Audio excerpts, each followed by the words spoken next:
2025ರ ಈ ವರ್ಷವು ಕಥೋಲಿಕ ಧರ್ಮಸಭೆಯಲ್ಲಿ ಒಂದು ವಿಶಿಷ್ಟ ವರ್ಷವಾಗಿದೆ. ಈ ವರ್ಷವನ್ನು ಭರವಸೆಯ ಯಾತ್ರಿಕರು ಎಂಬ ಶೀರ್ಷಿಕೆಯೊಂದಿಗೆ ಸಾಮಾನ್ಯ ಜುಬಿಲಿ ವರ್ಷವನ್ನಾಗಿ ಆಚರಿಸಲಾಗುತ್ತಿದೆ. ಜುಬಿಲಿಯು ಸಂಪ್ರದಾಯದಲ್ಲಿ ಬೇರೂರಿರುವ ಅನುಗ್ರಹ, ನವೀಕರಣ ಮತ್ತು ಸಮನ್ವಯದ ಪವಿತ್ರ ಸಮಯವಾಗಿದೆ.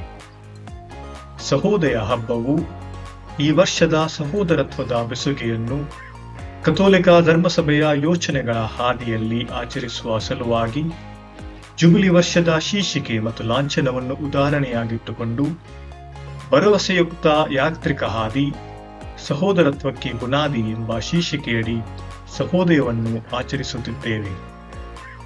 ನಮ್ಮ ಸಹೋದರತ್ವವು ಭರವಸೆಯಿಂದ ಕೂಡಿ ಕ್ರಿಸ್ತರನ್ನು ಅನುಸರಿಸುವ ಯಾತ್ರಿಕರಾಗೋಣ.